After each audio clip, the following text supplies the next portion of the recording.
नमस्कार विद्यार्थी मित्रांनो, ॲडमिनिस्ट्रेटिव्ह स्टडीज या यूट्यूब चॅनलमध्ये मी युवराज चव्हाण तुमच्या सगळ्यांचं स्वागत करत आहे.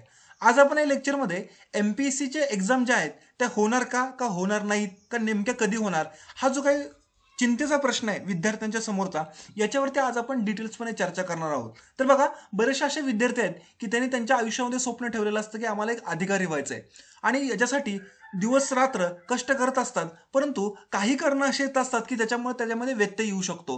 तर अशातलंच एक कारण म्हणजे आत्ता आलेलं जगावरती, भारतावरती आणि महाराष्ट्रावरती आलेलं कोरोनाचं संकट. आणि याच्यामुळं ह्या ज्या काही वेगवेगळ्या स्पर्धा परीक्षा असतात त्या स्पर्धा परीक्षांच्यामुळे एक अनिश्चितता निर्माण झालेली आहे. तर हा जो काही मुद्दा आहे याच्या संदर्भात आज आपण डिटेल्सपणे चर्चा करणार आहोत. बघा, सुरुवातीला MPSC कमिशन ज्या काही वेगवेगळ्या स्पर्धा परीक्षा घेतं त्यातल्या ज्या काही नियोजित स्पर्धा परीक्षा होत्या ती म्हणजे राज्यसेवेची परीक्षा असेल आणि त्यानंतर कंबाईनची परीक्षा असेल.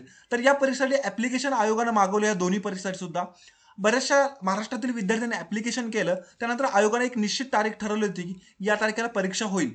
सगळं काही व्यवस्थित चाललेलं होतं. बऱ्याचशा विद्यार्थ्यांचा खूप छान अभ्यास सुरू पण होता, जवळपास कव्हर झालेला होता की आता एक्झाम येणार आणि एक्झाम आम्ही देणार.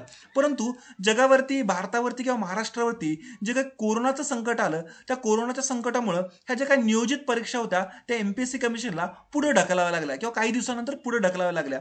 आणि त्याच्यानंतर आयोगानं काही दिवसानंतर या कोरोनाच्या स्थितीचा आढावा घेतल्यानंतर आयोगाच्या किंवा MPSC कमिशनच्या लक्षात आलं की ही जी काही स्थिती आहे कोरोनाची, ही काही लगोलग किंवा लगेच नियंत्रणात न येणार आहे. त्यामुळं ह्याची काय राज्यसेवेची असेल किंवा कंबाईनची परीक्षा असेल ती अनिश्चित काळासाठी पुढे ढकलली. त्याच्यानंतर काही दिवसातच की महाराष्ट्र सरकारचा GR प्रसिद्ध झाला आणि त्या GR मध्ये सांगितलं की महाराष्ट्राची जी काही आर्थिक स्थिती आहे ती खालावलेली असल्यामुळं की आयोग किंवा MPSC कमिशन त्या माध्यमातून किंवा इतर वेगवेगळ्या स्पर्धा परीक्षेच्या माध्यमातून सन 2020-21 या आर्थिक वर्षामध्ये नवीन कोणतीही नोकर भरती केली जाणार नाही, वैद्यकीय क्षेत्र वगळता.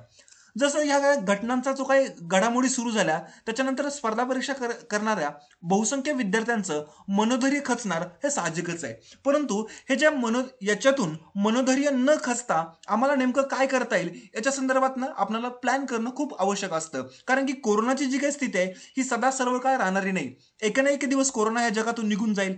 बरेचसे शास्त्रज्ञ याच्यावरती औषधाचा किंवा वॅक्सिन शोधत आहेत, त्याला सुद्धा लवकर सहकार्य किंवा त्याला सुद्धा चांगलं यश मिळेल असं आपण गृहीत धरू. तर हे सगळं होत असताना MPSC करत असताना जी काही मानसिकता असते की बरीचशी द्विधा अवस्था असते, तर याच्या संदर्भातलं आता आपण काही फॅक्ट्स बघू आणि फॅक्ट्सचा लॉजिक लावून आपण समजू की MPSC ची परीक्षा नेमकी कधी होईल. तर बघा, जवळपास कालची डेट दिसते, जवळपास 1 जूनची. 1 जूनला UPSC कमिशननं, SSC कमिशननं किंवा स्टाफ सिलेक्शन कमिशननं एक नोटिफिकेशन डिक्लेअर केलं. तर स्टाफ सिलेक्शन कमिशन जो आहे तो आपल्या देशामध्ये विविध परीक्षा घेत असतो.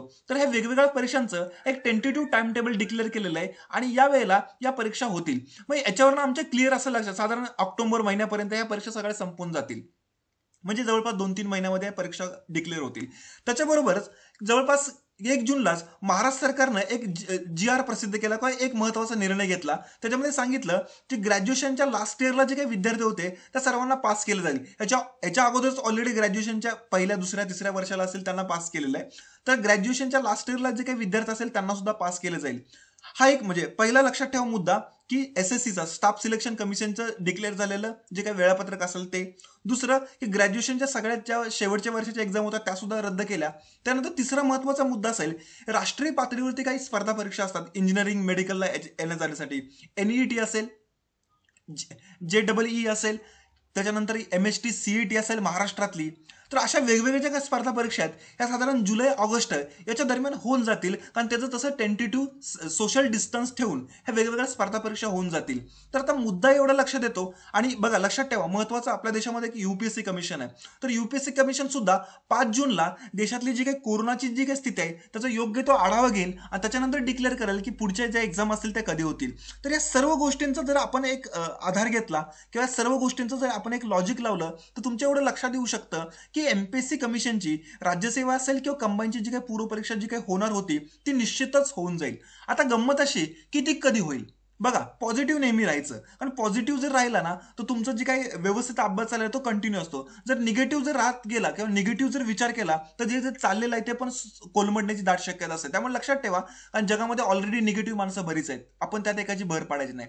तर आपण पॉझिटिव्ह राहून जर असा विचार केला, तर साधारण की ऑक्टोबरपर्यंत जे काही जर बोलायचं म्हटलं, तर जे काही SSCच्या एक्झाम असेल त्या होतील. जून, जुलै, ऑगस्टमध्ये जर बोलायचं म्हटलं, तर ज्या केंद्रीय पातळीवरच्या ज्या काही स्पर्धा परीक्षा असतील, मग JEE असेल, NET असेल किंवा महाराष्ट्रातली MHT CET असेल, ह्या वेगवेगळ्या स्पर्धा परीक्षा होतील. कारण की त्याचं टाइम टेबल तसं दिलेलं आहे, सोशल डिस्टन्स पाळून. तर आपण आता लक्षात ठेवा, महाराष्ट्राच्या बाबतीत जर बोलायचं म्हटलं, तर MHCET जी काय असेल ती जवळपास 5 ते 6 लाख विद्यार्थी आपल्या राज्यामध्ये देतात. लक्षात ठेवा, 5 ते 6 लाख. आणि महाराष्ट्राची राज्यसेवेची जी काही परीक्षा असेल, साधारण 2 ते 3 लाख ॲव्हरेज विद्यार्थी देतात. तर 5 ते 6 लाखाची विद्यार्थ्यांची जर सोशल डिस्टन्स ठेवून जर परीक्षा घेतली जाऊ शकते, तर 2 ते 3 लाख विद्यार्थ्यांची का घेतली जाऊ शकणार नाही? त्यामुळे इथं आपल्याला एक असा मुद्दा कळतो की MPSCची राज्यसेवेची असेल किंवा कंबाईनची पूर्वपरीक्षा ही निश्चित होणार आहे.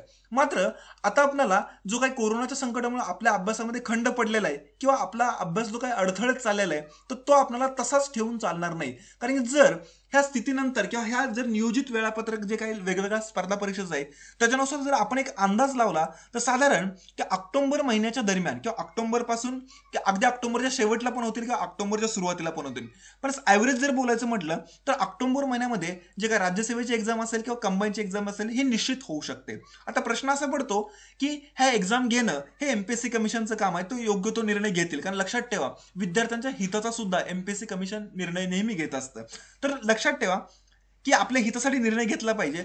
पण मुद्दा असा राहतो की आपलं काम काय. तर आपलं काम काय की आपला जो निश्चित जो अभ्यासक्रम जो चाललेला आहे किंवा आपला जो अभ्यासक्रम असेल, नोट्स असतील, रिव्हिजन असेल किंवा क्वेश्चन पेपर सोडून असेल, हे जे काही सुरू आहे ते आपल्याला कंटिन्यू ठेवायचं आहे. आणि ज्या दिवशी MPSC कमिशन डिक्लेअर करेल की या दिवशी एक्झाम होतील किंवा या महिन्यामध्ये होतील, त्यावेळी आपण एकदम प्रिपेअर पाहिजे. आपण गाफील राहून चालणार नाही. जर गाफील राहिलो तर जो अभ्यास आहे तो पण विसरतो आणि नवीन काहीच होत नाही. आणि लक्षात ठेवा, स्पर्धा परीक्षेमध्ये कंटिन्युअसली तुम्ही किती काम करताय हे खूप महत्वाचं असतं. त्यामुळे हे जे काही कोरोनाचं संकट आहे याच्यामध्ये खचून न जाता परीक्षा होणार आहेत, एक पॉझिटिव्ह दृष्टिकोन ठेवून साधारण ऑक्टोबर किंवा ऑक्टोबरच्या शेवटीला किंवा अगदी नोव्हेंबरच्या सुरुवातीला सुद्धा MPSCच्या परीक्षा निश्चितच होणार आहेत. तर तुम्ही ह्याचा एक व्यवस्थित आढावा घेऊन तुमचा जो काही अभ्यास चाललेला आहे तो व्यवस्थित घ्या. आणि लक्षात ठेवा, कोरोनाच्या स्थितीमुळे जवळपास सगळं काही बंद आहे. तर आता जी काही स्थिती आहे, जरी मला मान्य आहे की सगळे घरात असाल, घरामध्ये बराचसा डिस्टर्ब असतं, तर लक्षात ठेवा, आयुष्यामध्ये जर मोठं काय करायचं असलं तर बरीचशी संकटं येतात.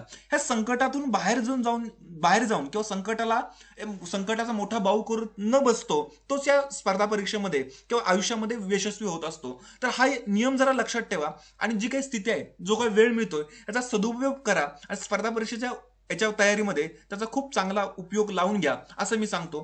तर आजच्या लेक्चरमध्ये मी एवढंच सांगणार आहे. तुम्हाला जर अशीच माहितीभर MPSCची रिलेटेड जर लेक्चर बघायचे असेल, तर ॲडमिनिस्ट्रेटिव्ह स्टडीज MPSC UPSC ह्या चॅनलला सबस्क्राईब करून प्लेलिस्टमध्ये जी काही विविध लेक्चर्स आहेत MPSC रिलेटेड, तर ती सुद्धा बघा. आज एवढंच सांगतो आणि आज इथे थांबतो. धन्यवाद.